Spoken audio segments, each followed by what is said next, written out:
Bueno, pues muchas gracias, Arturo, por estar en esta conversación alrededor de la exposición que abre este próximo miércoles en la ciudad de Palencia en el marco del Festival Internacional de Fotografía de la ciudad de Palencia en España.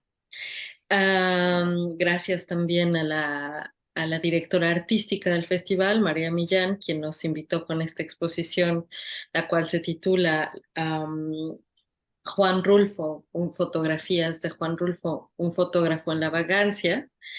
Y hoy tenemos a uno de los que nos ha prestado una gran cantidad de imágenes de época de Juan Rulfo, Arturo Saucedo, quien es candidato a doctor en filosofía, posgrado en la Universidad Nacional Autónoma de México, en la UNAM, con la tesis El Nomos y el logro de la conquista y su impacto en el Nuevo Mundo.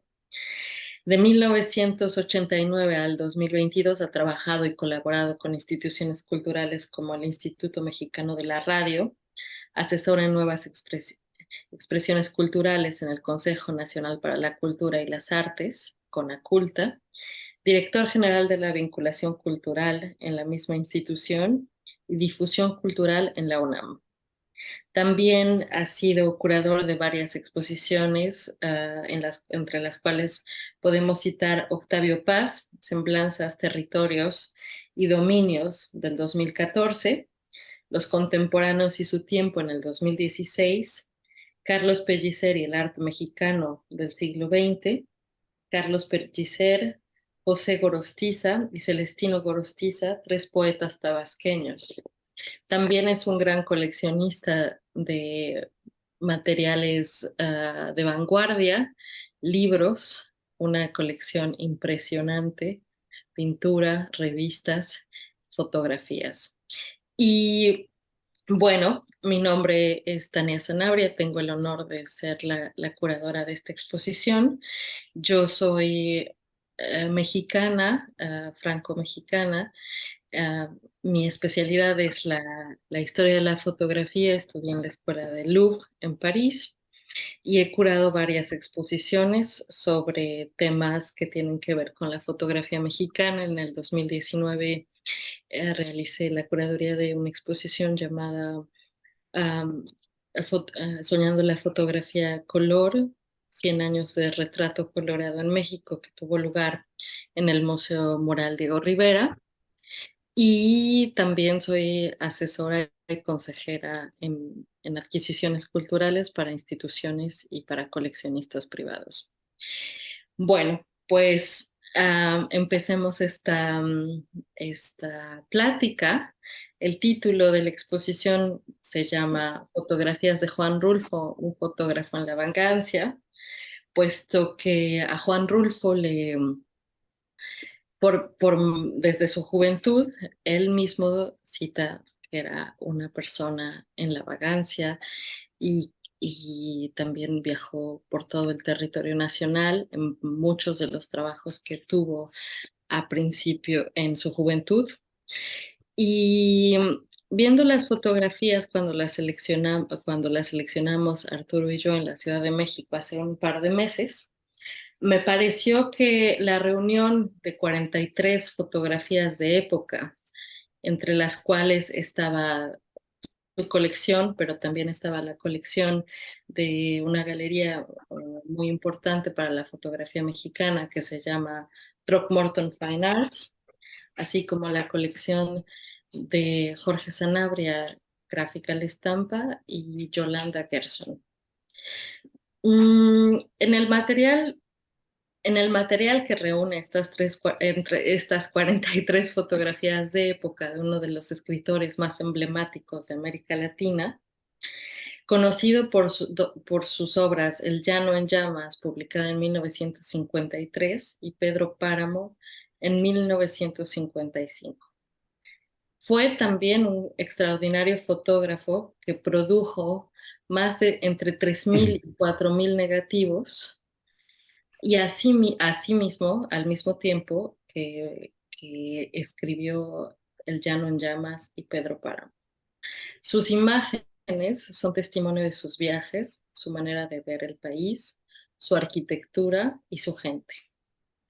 Sus inicios a la práctica fotográfica coinciden con sus primeras excursiones como alpinista, las cuales se dan a principios de los años 30.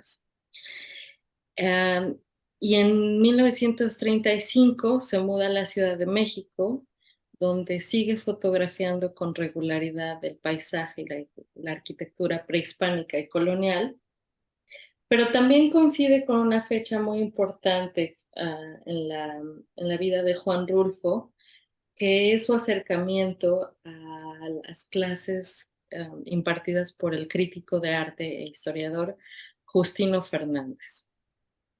Justino Fernández también organizaba alrededor de la Ciudad de México y del centro del país mm, excursiones escolares en las cuales Rulfo empezó a fotografiar la arquitectura colonial del país. Quiero mencionar que una de las complejidades de las cuales encontramos en la obra que se presenta en la exposición fue que ninguna de las fotografías tiene ni título ni fecha Mm, y más o menos las podemos citar por materia de técnicas entre el periodo en el cual Juan Rulfo fue un fotógrafo que fotografiaba con regularidad, que va de los años 30 a principios de los años 60. También el paisaje mexicano se ha transformado enormemente, lo cual hace muy difícil citar el lugar de la toma de las fotografías. Las imágenes seleccionadas nos ofrecen, sin embargo, una muestra significativa de las diferentes facetas de Juan Rulfo como fotógrafo. Um, Desde los paisajes tomados en el alto de las montañas, que remiten a su interés por el alpinismo, las fotografías de la gente que trabaja en el campo, la religiosidad de las comunidades rurales del México postrevolucionario y el peso que la religión y el abandono que los gobiernos han tenido en las comunidades campesinas e indígenas de nuestro país. En todas ellas se puede percibir las inquietudes del autor por capturar los vestigios del México profundo, los cuales son también visibles en sus obras literarias. Entonces, pues es un intento por recorrer 30 años de labor fotográfica entre, entre varios temas, los que se tratan en esta exposición. Y bueno, pues me gustaría empezar esta plática contigo, Arturo, ujú. y que nos hablaras sobre la importancia que tuvo Justino Fernández en la, en la carrera de Rulfo y qué significa para ti tener imágenes de época que pertenecieron a la colección del historiador. Pues mira, esta pregunta es muy importante porque, como tú sabes, los críticos de arte se especializan en algún rubro, en algún nicho. Los críticos de arte moderno, los críticos de arte colonial, los críticos de arte prehispánico, de arqueología, digamos, de etnología, de fiestas populares.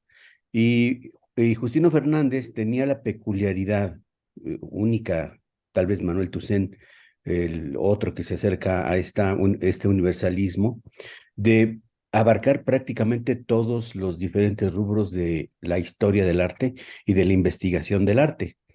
Lo mismo escribió sobre la Coatlicue, que fue su tesis de doctorado, un análisis muy profundo del arte prehispánico, que sobre los diferentes templos de diferentes regiones de México de una manera profunda, es decir, son tomos muy grandes, muy amplios, en donde hace descripción arquitectónica, contenido, a geografía, estética, y también él llega al arte contemporáneo, al arte moderno, con sus análisis de Orozco, de los muralistas y de el arte moderno europeo.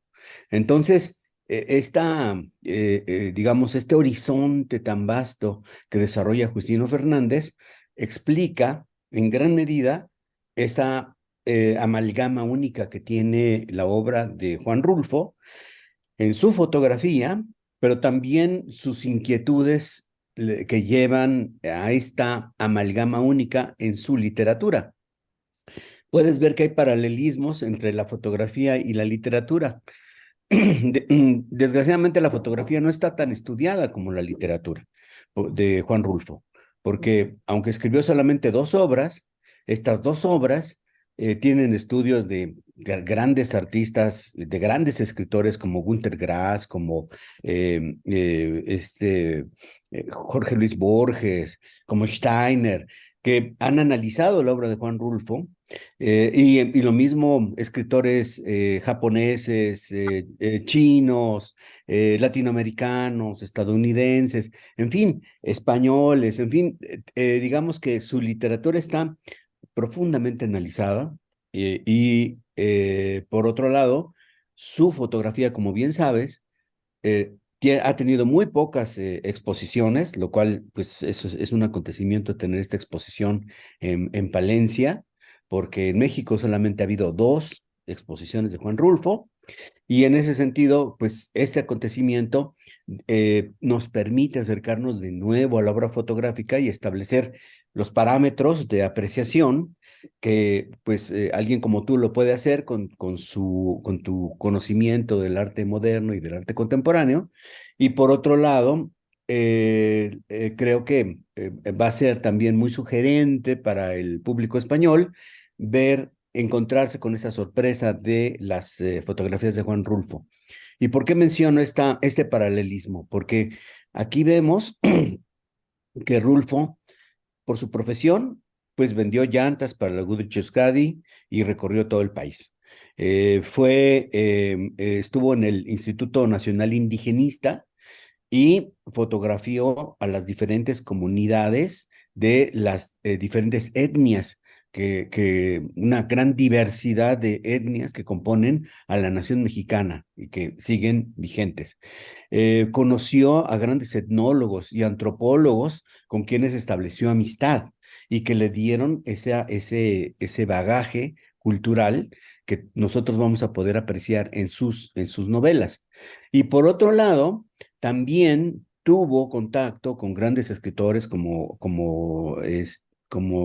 Juan José Arreola, que llevaba un taller de escritura con Juan José Arreola, y en ese taller de escritura él fue desarrollando sus 2 libros, tanto El Llano en Llamas como el Pedro Páramo. Entonces, ese paralelismo te permite entender que la simbólica con la que está manejándose y también su conocimiento de escritores como William Faulkner, por ejemplo, que es una gran influencia para él, y escritores nórdicos. Entonces, los escritores nórdicos también le dan un poco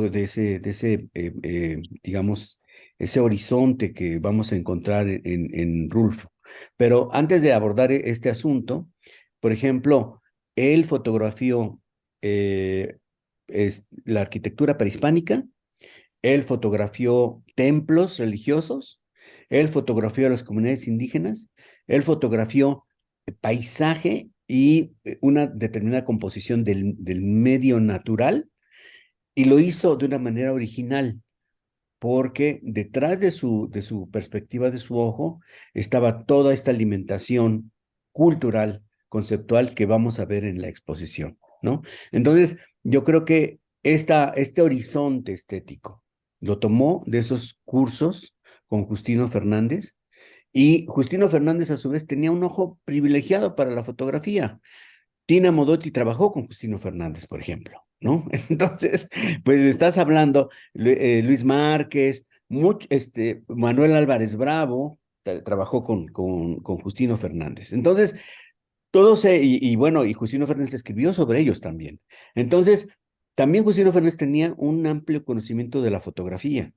lo cual viene a retroalimentar la labor de Rulfo y a darle una perspectiva estética y sin duda muchos consejos acerca de el desarrollo de su arte fotográfico. Entonces, pues yo creo que esta pregunta que haces es muy importante, poco conocida, porque, pues como bien sabes, en México pues se habla del escritor, se habla poco del fotógrafo, y los libros que se han publicado sobre la fotografía de Rulfo no hacen hincapié en la relación que tuvo con Justino Fernández. Así que yo creo que esta es una cuestión muy importante para desarrollar.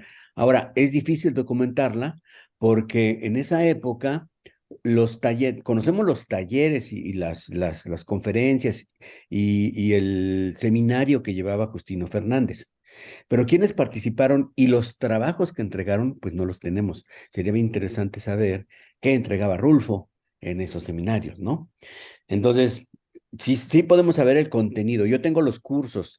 Dentro del archivo que compré de Justino Fernández, tengo los cursos, ¿no? Y tengo el desarrollo de los cursos tal y como los llevaba. Entonces, sería interesante acercarnos a través de esto, pero no contamos con los trabajos de Rulfo, por ejemplo, que entregó Rulfo.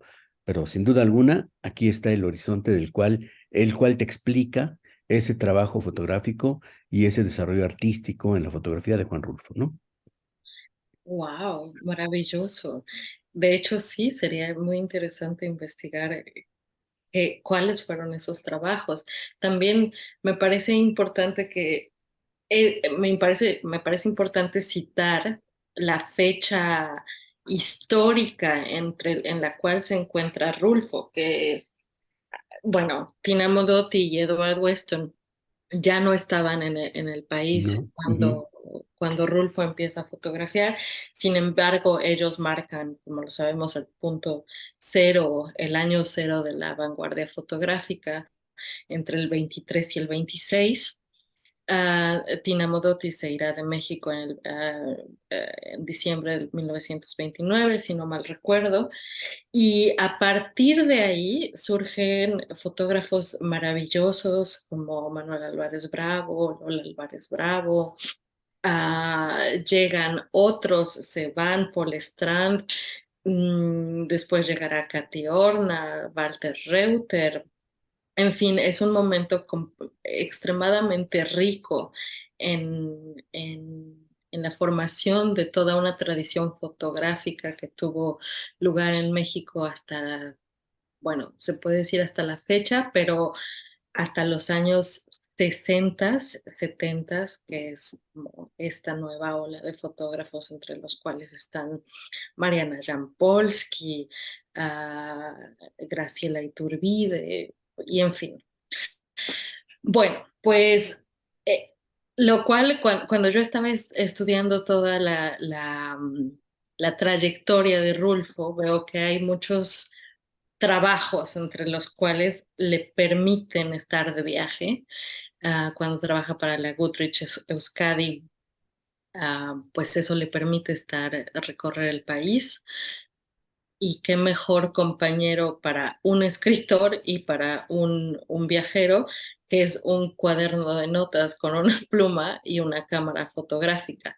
También me parece que no es nada azaroso que en sus primeras prácticas de alpinismo tenemos que recordar y situar que uno de los fotógrafos que trabajaron en México a quienes le encantaba el alpinismo es Hugo Breme. Y Hugo Breme subía a las montañas, como lo hizo Rulfo, al Nevado de Toluca, al Popocatépetl, al Iztaccíhuatl, bueno, con una cámara fotográfica, porque ujú, también había una impresión hacia lo sublime del paisaje ujú, que quizás es difícil nada más traducir con la escritura y que necesita una traducción un poco mucho más visual, ah, ujú, como lo es la fotografía. En las imágenes que se presentan en la exposición está justamente un cráter del volcán y ujú. yo que nunca he subido a un volcán, pues me imagino que ha de ser un im- una vivencia bastante impactante de la cual habría que servirse de una cámara fotográfica para tratarla de traducir, ¿no? Como lo dices, en la vida de Rulfo hubo pocas exposiciones. Él es seguro que conoce todo el trabajo de Pino Modotti, de Manuel Álvarez Bravo, tiene una idea muy clara de lo que es una composición, de lo que es una impresión, a pesar de que no contaba con un cuarto oscuro que le permitiera desarrollar esa práctica, quizás por falta de dinero o para falta de tiempo entre todos los trabajos que tuvo y que realizó en este periodo que va de los años 30 hasta los años 60. Mm, Sin embargo, por ejemplo, hay fotografías que son de una composición maravillosa, casi abstracta, como lo es esta fotografía de los árboles, del árbol, Ujú, de ujú. los árboles en la cual él pone su cámara desde abajo y voltea a ver las copas de los árboles y se da cuenta que pues hay un fondo blanco con nada más las ramas y para mí me parece eh, maravillosa en su composición. ¿Nos quisieras hablar un poco de ella? Sí, mira, hay una reflexión muy profunda de Rulfo en términos de una, tiene una visión mítica de los lugares. Por ejemplo, Comala. Comala es, como tú sabes, es un mito fundacional de la Ciudad de México, el viaje de los mexicas de Aztlán a llegar a fundar México Tenochtitlan. Nadie sabe dónde está Aztlán y muchos escritores han jugado con ese asunto de ese lugar mítico de donde se da la peregrinación de los mexicas, que dura varios años, varias décadas, hasta que encuentran el lugar, el Altépetl, el mejor lugar para vivir, en donde van a fundar la gran ciudad. Comala tiene esas características. Comala llega a Comala, pero en realidad Comala es un no lugar, es el lugar en donde están los muertos. En realidad llegó y ahí están los muertos. Es, es, es, es, es, es un lugar de peregrinación y de búsqueda.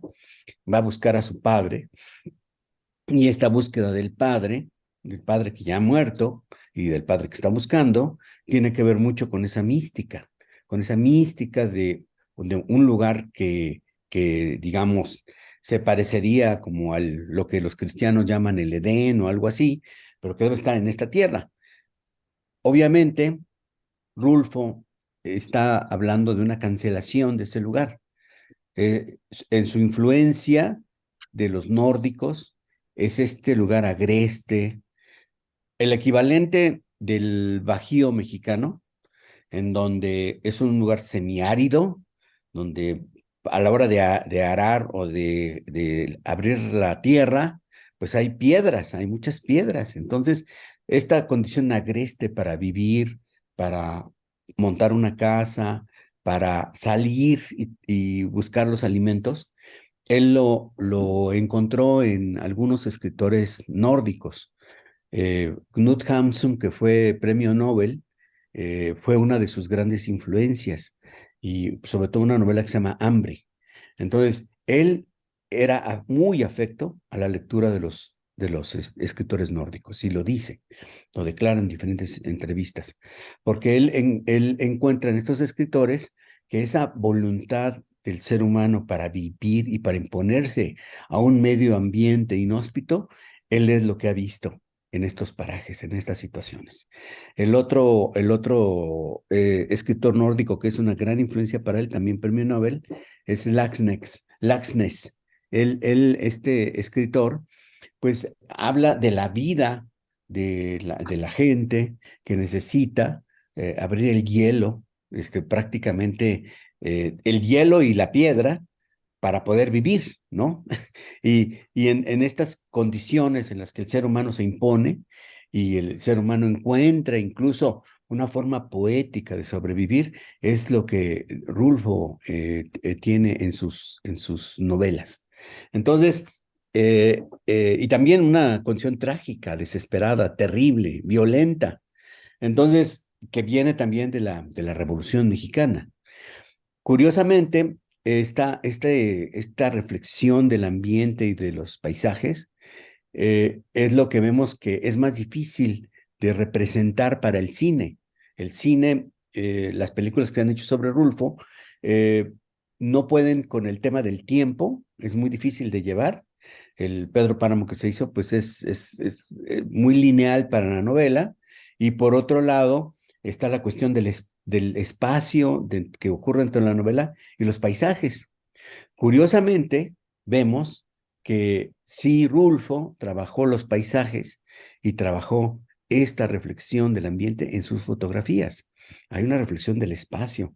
También en ese sentido, digamos que, y también de una naturaleza que no es, digamos, ni la naturaleza instrumental que tiene Occidente, que es aquello que vas a transformar para producir mercancías, y que está sometida a la voluntad del hombre, porque el mundo fue creado para beneficio del hombre, y tampoco es, digamos,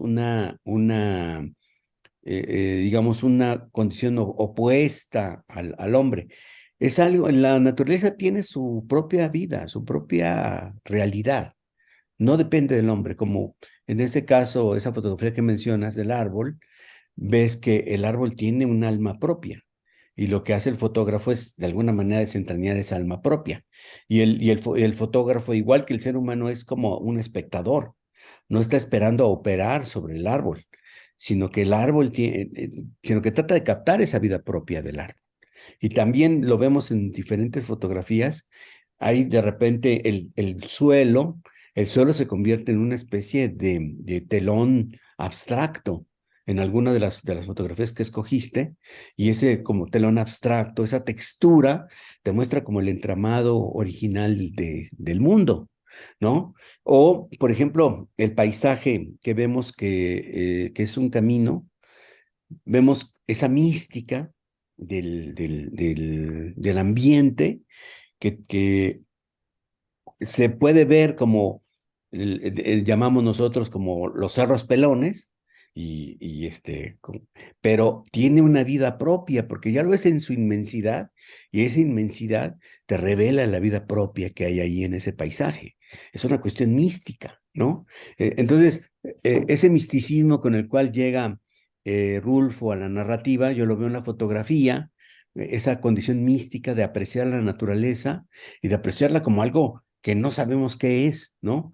Y hay mucho de esto que Rulfo aprendió de la etnografía y aprendió de la antropología, porque lo que ves en el arte prehispánico es precisamente eso. Cuando se adora a deidades como Tlaloc, como la Cuyulxauqui, es lo terrible de la naturaleza que opera sobre el hombre. Y yo creo que esto lo entendió muy bien Rulfo y eso lo desarrolla. Y también que en el México profundo, que también mencionaste, vemos que hay diferentes capas. Hay una capa de modernidad, pero hay una serie de capas que tienen que ver con lo ancestral, con lo originario, que allí están en las fotografías. Está el sacerdote, pero están los fieles que, que tienen su propia convicción, que tienen, aunque son cristianos, tienen sus propios ritos, su propia convicción acerca de lo mágico, digamos, y del mundo. Entonces, no es difícil darnos cuenta que él conoció a Guillermo Bonfil, él conoció bueno, de alguna manera conoció la obra de Manuel Gamio, conoció a estos grandes antropólogos y etnólogos que nos explicaron a México desde diferentes ángulos. Entonces, por supuesto que aquí ves a un Rulfo que está investigando las comunidades indígenas, que está tratando de representar sus ritos, sus cultos, sus festividades, y que además lo hace con una perspectiva propia, con una perspectiva estética.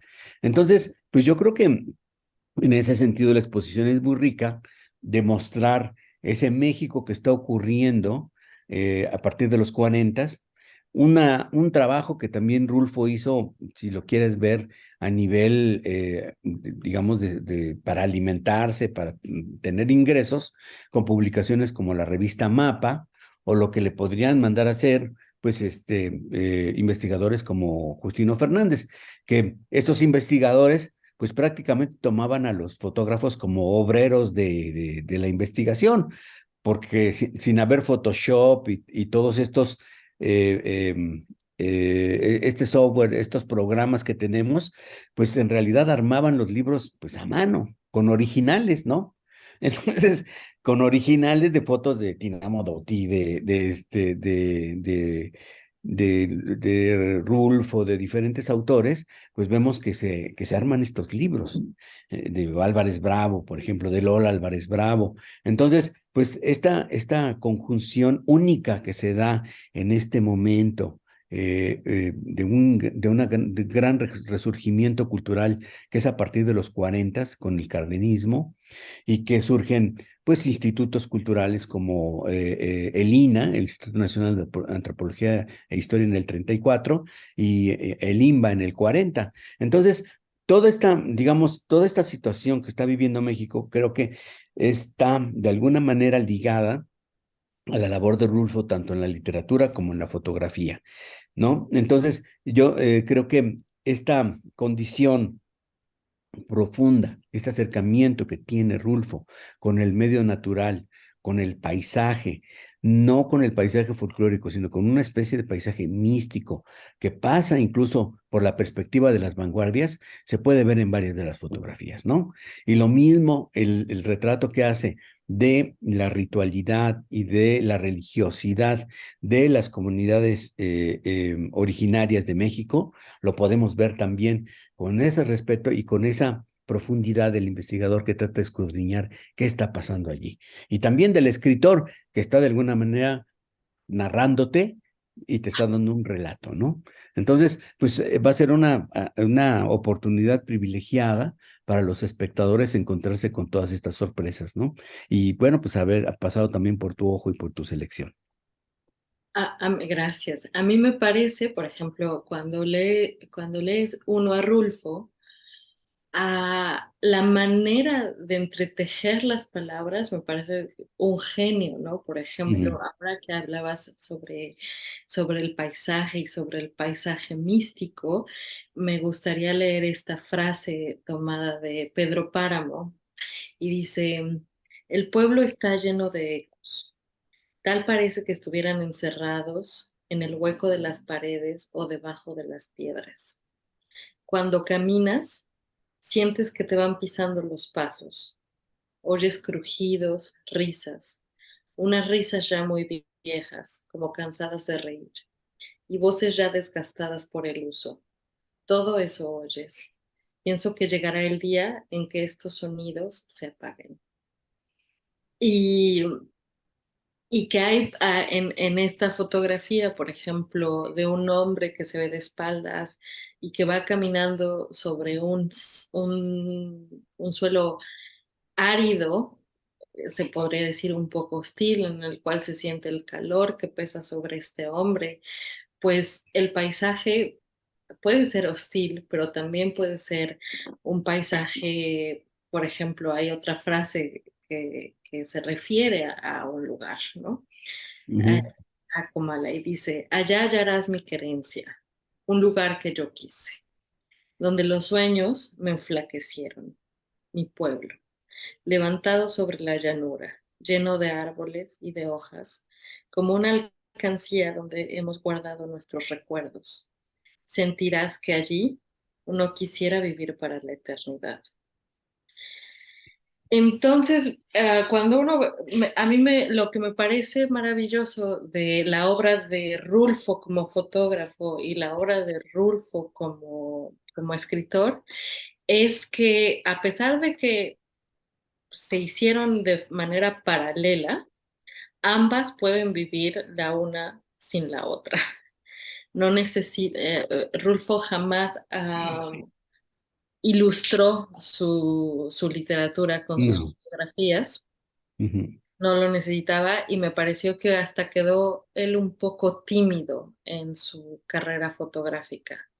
El hecho de no tener un cuarto oscuro, en esta revista América, donde se publica Ujú, su trabajo en en el 46 y que nada más aparece como Juan Rulfo, 11 fotografías y que nos encontramos un poco con con la misma dificultad que en las fotos que presentamos en la exposición, es que no hay ni título ujú, ujú, ni lugar de dónde se tomaron. ujú, Entonces, sabemos que es antes del 46 porque es una ujú, publicación antes del 46. ujú, Pero el título de sus exposiciones, inclusive por ejemplo esta que hace en el año de 1960 en Guadalajara, se llama simplemente 23 fotografías de Juan. ujú, Y en 1980, que será un poco su exposición magna en ujú. el Palacio de Bellas Artes, la exposición se llamará nada más 100 fotografías. Entonces Sí. hay números que Ujú, son muy importantes en en la carrera fotográfica de Rulfo y son 11 fotografías, 23 fotografías y 100 fotografías con fechas de exposiciones que van, de hecho, muy espaciadas desde 1960 y tienen que pasar 20 años para que sea un reconocimiento nacional con 100 fotografías, las cuales imprimió Nacho López y que fueron editadas en un catálogo en su época. ujú, ujú. Eh, Y está el libro de Oaxaca, que se llama nada más, bueno, es un libro de fotografías y nada más se llama Oaxaca, y ya. Y tampoco tienen título, ni quién era, ni en qué año. Y bueno, y tampoco hay prólogo ni nada por el estilo, ¿no? Entonces se llama Oaxaca y ya, ¿no? Entonces, pues lo que vemos es que también Rulfo no contaminó su fotografía con texto, ¿no? Ujú, Es una ujú. decisión propia, ¿no? Es un silencio también muy propio, claro. Como él era. Y bueno, para ti, como apasionado de la literatura, ¿cuál fue tu primer acercamiento a la obra de Rulfo? ¿Y qué provocó en ti?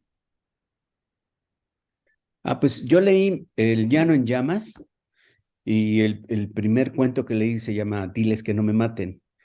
Entonces, bueno, es una, es una experiencia que he tenido con muy pocos escritores, porque pues Rulfo tenía esta condición de decir con muy pocas palabras situaciones verdaderamente terribles y de Ujú. decir demasiado en muy pocas palabras. Eh, ¿Te parece como que es un lenguaje muy natural para los mexicanos? Es un lenguaje que te ubica en el México rural y que para mí resultaba extraño, porque pues lo que encuentras en los escritores a partir de los 50, con Carlos Fuentes, por ejemplo, es que los escritores más bien en México escriben sobre la Ciudad de México y escriben sobre situaciones urbanas. Entonces, los dos libros de Rulfo nos ubican en el México agrario, en el México rural, que pues era el México del que escribían los escritores de los 20, de los 30, de la novela de la Revolución Mexicana. Pero ya no, pero ya el personaje no es la Revolución Mexicana, ni el lenguaje político, ni el lenguaje oficial.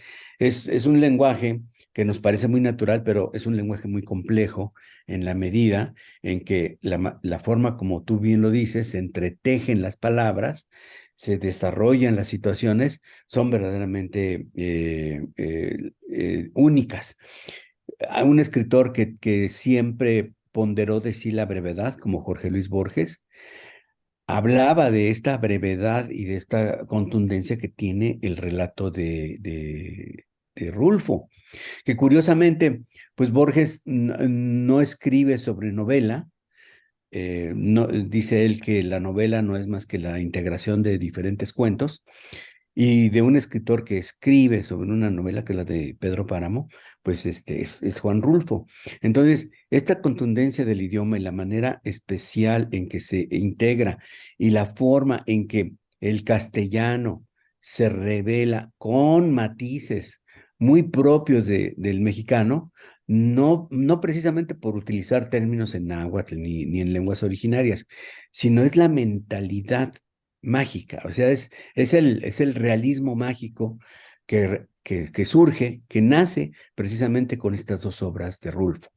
Y que, pues finalmente, escritores como Gabriel García Márquez, hasta llegar a Bolaño, vamos a ver que están influidos en gran medida por esta narrativa contundente, precisa, pero también mística y mágica que tiene Rulfo, ¿no? Entonces, pues a mí me impresionó mucho ese relato tan breve, pero, y a partir de allí, bueno, pues leí inmediatamente El Llano en Llamas y luego Pedro Páramo, que son obras que uno lee y relee, y obviamente con los años y con la experiencia y con el entendimiento, sabe uno todo lo que había oculto o todo lo que no habíamos visto a la hora de que releemos a Rulfo. Y esta oportunidad que tenemos para ver las fotografías son una oportunidad para leer a Rulfo y una oportunidad para entender esa mentalidad y ese plano estético en el cual un gran artista con las complejidades de Rulfo se está expresando. Ese plano estético de la fotografía, pues van a tener el privilegio de verlo montado en esta gran exposición que pues en México no lo hemos visto hace muchos años, ¿no? Entonces, pues te Y felicito y felicito también, mucho al, al, al, a la, a la maestra Millán y también pues este gran marco sobre la fotografía internacional en Palencia que va a presentar la obra de Rulfo. gracias. También, bueno, yo que tengo una edad relativamente joven, que tengo 35 años, al leer a Rulfo, solamente me puedo imaginar cómo era México en ese entonces, ¿no? Hoy en día es un paisaje que también el paisaje cambia a la gente y la gente ya no es la misma. El padre Rentería no podía dormir. Ellos me dan mi mantenimiento, de los pobres no consigo nada. He traicionado a aquellos que me buscan y me dan su fe para que yo interceda por ellos. Ah, entonces, habla de para que yo interceda por ellos.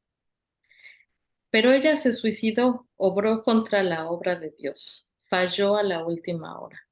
Tantos bienes acumulados y perderlos así de pronto. Tal vez rezando mucho, Padre. Tal vez quizás con las misas gregorianas. Sí, pero para eso se necesita dinero y mandar a traer sacerdotes. Ahí estaba frente a mis ojos María Diada, una mujer llena de hijos. No tengo dinero y eso usted lo sabe, Padre. Dejemos las cosas como están y esperemos en Dios. Mm, bueno, pues me parece como que es de una claridad en la cual hay una manera de expresar el subyugo de la religión ante las comunidades indígenas. Pero, en fin, ah, en Son una... comunidades muy cerradas también a Sí, las que se refiere Rulfo. Y son comunidades muy cerradas que se dan en Jalisco. Porque acuérdate que lugares como los Altos de Jalisco son lugares en donde los familiares prácticamente se casan con familiares, ¿no? Y todavía sigue siendo así. Entonces, él está hablando de justamente de estas comunidades cerradas, habla de cómo se surgieron, de alguna manera, surgió esta mentalidad en esas comunidades cerradas. esta mentalidad de esas comunidades cerradas se da así, porque, pues, acuérdate que Obregón en los 20 desarrolla toda una guerra y empieza a haber un pleito con la iglesia, hasta que con Calles, pues las iglesias son cerradas y se prohíbe el culto católico en México. Y esto genera la Guerra de los Cristeros, en donde Jalisco fue uno de los grandes bastiones. Y el padre Irineo, que era el padre que conoció Rulfo en su infancia, se fue a combatir y dejó pues la colección de libros que tenía en casa de Rulfo. Y Rulfo dice cómo allí empezó a leer a Balzac, cómo empezó a leer a Dostoyevsky, a grandes autores que van a ser influencia en su literatura, influencia determinante. Pero también ahí en esa parte puedes entender que lo que está hablando Rulfo son comunidades traicionadas por la Iglesia Católica, porque la Iglesia Católica entrega el movimiento con tal de resolver el problema con el gobierno. Entonces, ahí ves cómo esa ambigüedad del relato te habla de un católico que vivió el conflicto y que se siente traicionada en la figura del sacerdote, que bueno, que está esperando el rito con dinero. Pero también hay otras comunidades cerradas como los huicholes, por ejemplo, y varias comunidades indígenas que tuvieron que irse a las montañas para preservar sus cultos y preservar sus creencias. Entonces, estas comunidades viven todavía en condiciones extraordinarias, porque esos paisajes y esa vida digamos, de estas comunidades se desarrolla en zonas naturales que todavía están preservadas. Y una parte de los huicholes, por ejemplo, de los Wixárikas, viven en Jalisco y otra parte en Nayarit. Entonces, pues esto también era muy conocido por Rulfo y en ese sentido no podemos decir exactamente qué, pero se encuentra esta visión o esta condición de cómo se desarrolla su literatura o su fotografía desde comunidades cerradas. Esas comunidades cerradas las ves en las fotografías, las sientes en estos relatos como el que acabas de leernos, ¿no? Claro. Bueno, él habla, por ejemplo, en el 82, en una entrevista con motivo de una invitación que le hacen en Berlín Occidental. Mm, Él habla de su trayectoria y de cómo, de su sentir también al fotografiar estos paisajes, estos ritos de esta gente, y dice, viajando seguí sacando fotos. Saqué muchas de los templos que los jesuitas hicieron construir a ujú, los indios, esos templos derruidos, algunos ya derrumbados, que se encuentran en los caminos y en las llanuras de mi tierra. Saqué fundamentalmente motivos naturales. Traté de mostrar a mi gente, de mostrar aquella tradición oral que dice, pobre México, tan lejos de Dios y tan cerca de los Estados Unidos. En esta parte de la exposición en la cual se ve, por ejemplo, la celebración de un matrimonio, en la cual las personas que están siendo casadas por un padre, pues no se ven en lo absoluto contentas, sino se ven con, ujú, con un rostro de tristeza. También hay otra imagen que me parece maravillosa al mismo tiempo que brutal, por ejemplo se ve a un cuerpo delgadito, el delgadito de una seguramente niña cargando en su ujú. rebozo a su hijo, ¿no?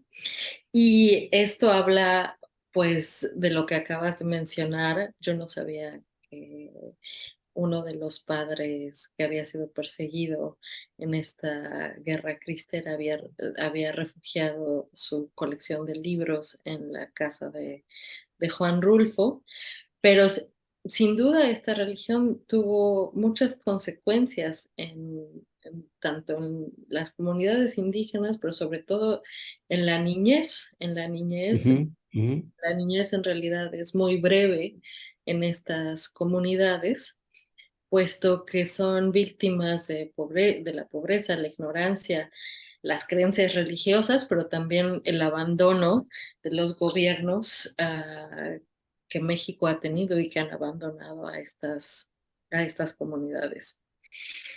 Mm, Ahí creo que Rulfo disentiría un poco. Digamos, la visión que tiene Rulfo de ese México profundo, aun cuando estás hablando de condiciones de extremada complejidad para sobrevivir, ves cómo esta manera de apreciar la muerte, la soledad, el abandono, es de una reivindicación de los personajes. Los personajes simple y sencillamente desarrollan en ese mundo, viven en ese mundo y se afirman en ese mundo. En ese sentido, ese México rural que ve Rulfo, lo ve, digamos, y creo que lo que nos quedamos con eso es con ese encanto, con esa manera de entender la vida, que no hay, a lo que me refiero es que no hay queja, no hay denuncia, no hay, digamos, un lado ideológico desde el cual Rulfo estuviera viendo a estas comunidades, ni tampoco el paternalismo de decir, es que bueno, miren, hay un relato que se llama Es que somos tan pobres, y ese es del Llano en Llamas, y ahí te muestra justamente cómo lo que podría parecer una queja es en realidad una reivindicación de cómo se sobrevive, cómo se desarrolla y cómo se da la vida.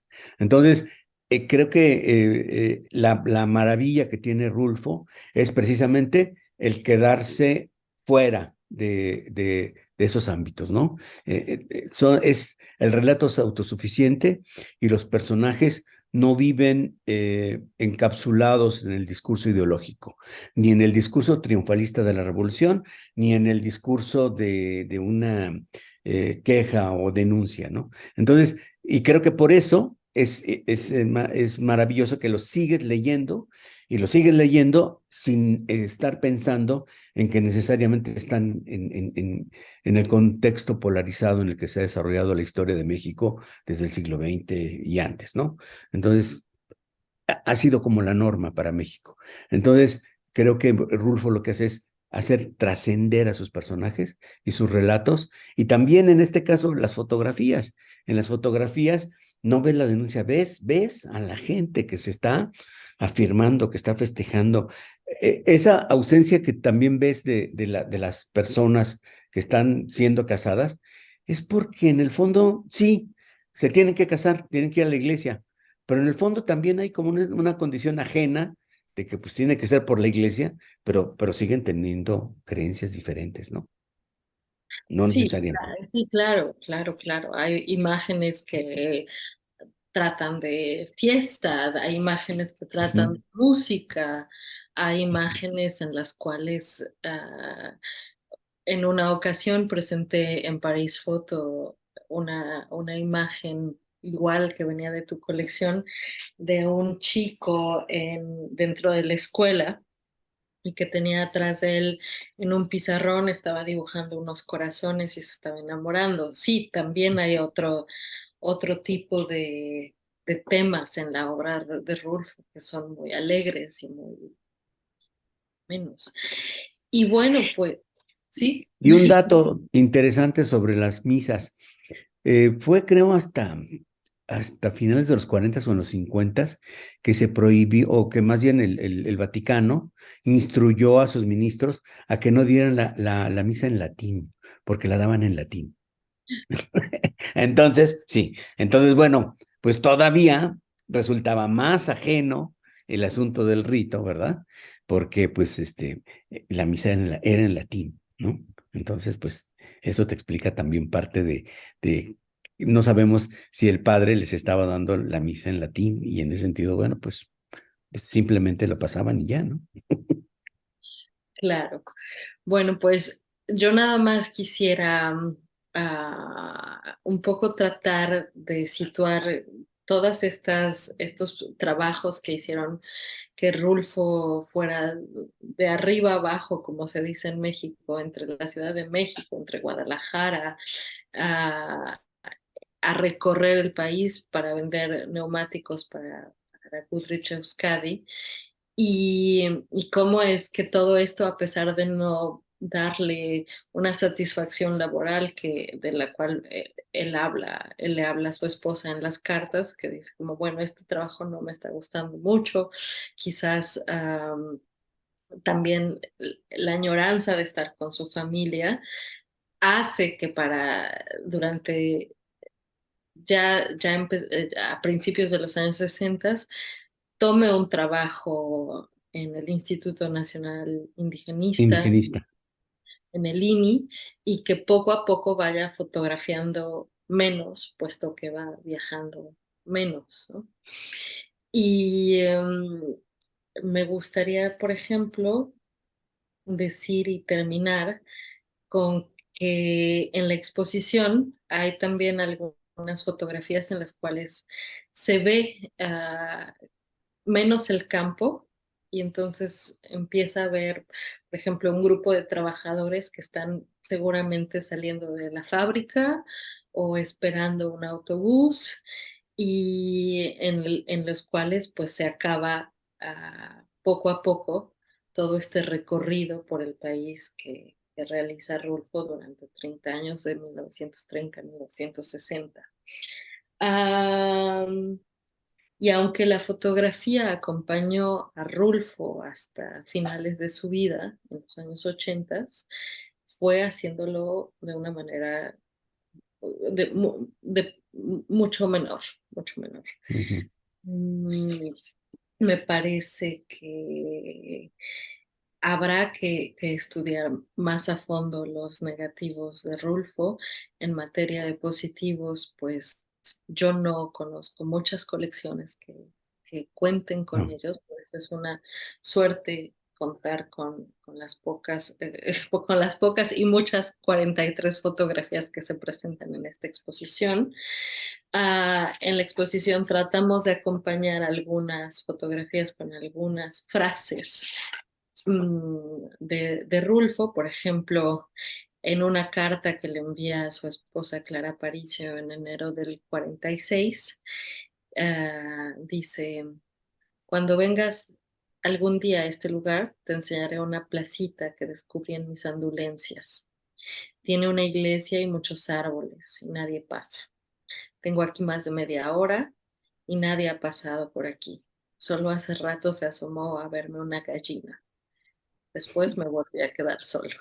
Entonces, me gustaría terminar tal vez diciendo que es un fotógrafo contemplativo que aprecia los silencios que hay en inclusive, por ejemplo, en su obra, dice en alguna parte de Pedro Páramo, las palabras no tenían sonido. Mm. Lo cual es una idea maravillosa. Las palabras no tenían sonido. Ujú. Y en un libro de un historiador de fotografía el libro se llama Fuga Mexicana, el historiador, el historiador dice, hay dos fotógrafos que son muy silenciosos en la fotografía mexicana. Uno de ellos es Rulfo y el otro de ellos es Lázaro Blanco, en los cuales siempre hay un gran silencio. Entonces, es muy peculiar para mí como historiadora ver que las palabras no tenían sonido para un escritor que hace fotografía. Claro, claro. Maravilloso. Vamos a ver palabras que no tienen silencio con estas fotografías. Palabras que no tienen sonido. Que no tienen sonido, perdón. Bueno, pues muchas gracias, Arturo. Gracias. Felicidades. Gracias.